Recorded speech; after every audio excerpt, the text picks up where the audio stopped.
Chapter 5. Hospitals are horrible. They smell bad, they're too bright, and everyone is always stressed out, running from place to place, trying to fix injuries and avoid death. God, it was depressing. Imogen avoided doctors whenever possible.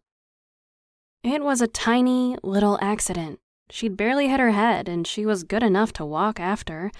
It's not as if the moose headbutted her or something.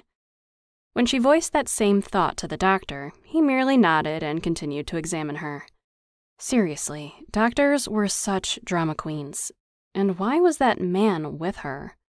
Weren't there some kind of privacy privileges or something that prevented him from being in the exam room? It wasn't like he was family.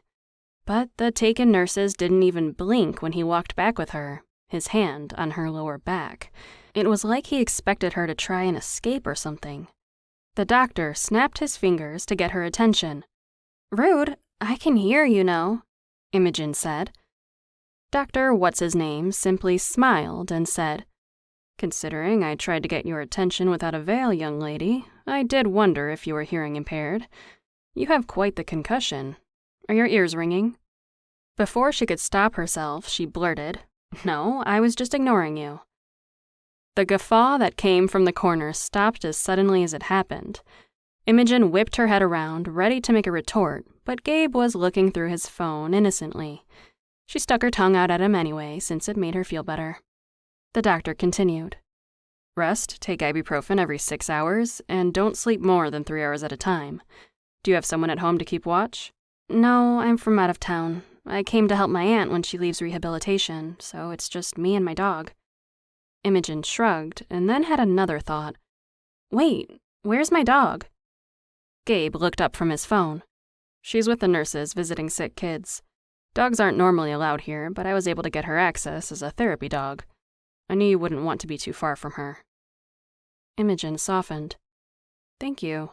I appreciate that." Her warm feelings subsided when Gabe opened his mouth again.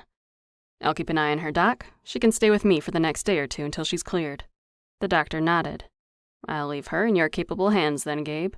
Bring her back if she exhibits worsening symptoms such as dizziness, vertigo, or vomiting. Luckily, the concussion seems the worst of it, but you still have some cuts and bruises, miss. You'll be a bit sore, so take it easy." Gabe watched her from the corner of his eye while Imogen nodded agreeably. He'd only just met her, but he was already suspicious at this quick change in attitude. This one would keep him on his toes, he was sure.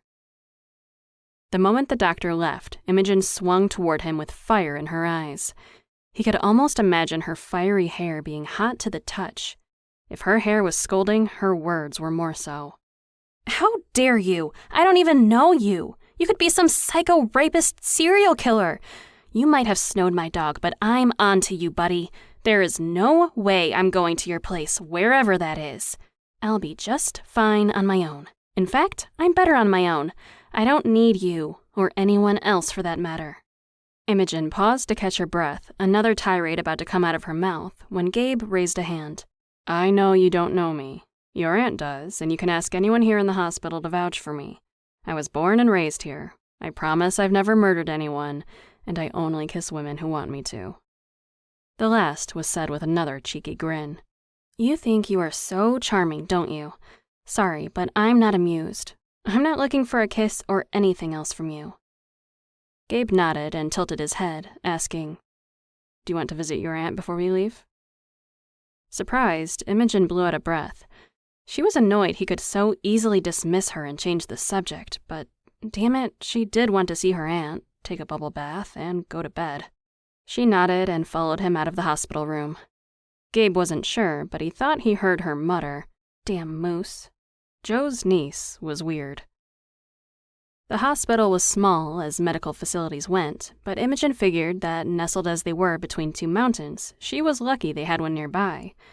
When she mentioned it to Gabe, he explained they had larger hospitals 30 minutes away, but this was the closest to home. Gabe led the way. He obviously knew where he was going because with less than 2 minutes of walking, he knocked on the open door to announce his arrival. Imogen should have been surprised to find her dog already there, in bed with Aunt Josephine, but she wasn't. Cookie had a knack for going where people needed her. She was special that way. "I see you've met my dog. Hi, Aunt Josephine." Imogen waved half-heartedly in the doorway. Cookie raised her head and gave a low woof of greeting and acknowledgement. Jo may have been laid up with a broken leg, but she didn't seem too bothered by the 70-pound pit bull currently residing in her bed. Her room was decked in flowers, and there was what looked to be a handmade knit blanket on the foot of the bed. Josephine herself had gorgeous silver hair, worn long and wavy. Imogen remembered thinking when she was little that it wasn't fair to have such gorgeous hair when she was always battling her own. Jo should have looked old and frail, but instead she was glowing and gave Imogen a huge megawatt smile. "There's my girl. If I must break my leg to get you to come visit, then I guess it's good that I have too. I'm so excited to spend some time with you, my dear." Jo patted the bed and invited Imogen to sit down. There wasn't really room with Cookie taking up so much space, but she attempted to squeeze on the edge without falling off. It was precarious at best. "Now tell me, what is this about a moose?" Jo whipped around at Gabe's snort and wagged her finger. "That's enough out of you. You know just how serious moose encounters are, especially this time of year with mating and all. It could have been so much worse." "My apologies, Jo," Gabe replied immediately, trying unsuccessfully to hide his smile. "It's just I find your niece to be a little excitable. She's been muttering under her breath about moose since I've met her. I have no worries that if she encounters one again, they'll be the one on the run." Imogen nodded in agreement. That sounded about right to her. "Yes, well, to be expected, son. It's not like they're wandering the streets of the city now. Of course she's a little excited. She's had a rough introduction to our village." Jo turned back to Imogen, who was not at all embarrassed to be found sticking her tongue out at Gabe.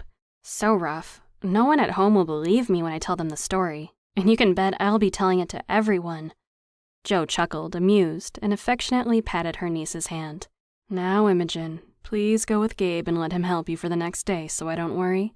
I would never forgive myself if you went to sleep and never woke up, darling." "I've already napped twice. I think I'm good." Gabe interjected. "You mean blacked out? Not the same thing, not even close." He didn't know why he needled her, only that he enjoyed her reactions too much to stop. She was so easy to rile up. Imogen rolled her eyes. "Nap or whatever, I still rested. It's the same thing. I'm here, the doctor checked me out, and I'm ready to help." Josephine may have looked soft, but she was anything but. Growing up in a rough area in Newark, and then living on her own for decades in the mountains, had only hardened her backbone. "I love you. You look so much like your mother, honey, but your stubbornness comes from my side of the family, so there's no winning. I've been at it a lot longer and have a lot more experience. I'm so happy to have you come to stay, but you're no good to me if you don't take care of yourself, too." Imogen smiled and tried not to be rude, again. She really did love her aunt, but she didn't know her all that well. Visits had been few and far between, every few years or so. She didn't want to start off on the wrong foot. She couldn't imagine that Josephine was very happy at all to have a broken leg and not to be able to keep up with her work. She'd always struck Imogen as an independent, bra-burning type of broad who didn't like asking for help. I mean, she moved up to nowhere, Vermont to take care of abandoned animals and live alone. Who does that? Filtering her thoughts wasn't her strong suit, but she managed not to voice them aloud this time. Something must have shown on her face, damned expressions, and Jo patted her hand, then shooed her away. "Go, you two, and get settled in. You don't want to spend time with me right now. There will be plenty of time to visit once I'm home. Take this little love home, but make sure she comes back to see her Aunt Jo." Cookie stood up, gave her great aunt some very personal and sloppy kisses, then hopped off the bed to greet Imogen like she hadn't just abandoned her for people she'd never met. Sitting had been a mistake because now every muscle seized in her body. Feeling like she'd been hit by a tree. Oh, yes, that did in fact happen. Imogen dragged herself off the bed, out of the hospital room, and followed Gabe to the car. She was too exhausted to fight anymore. Tomorrow she'd have more energy.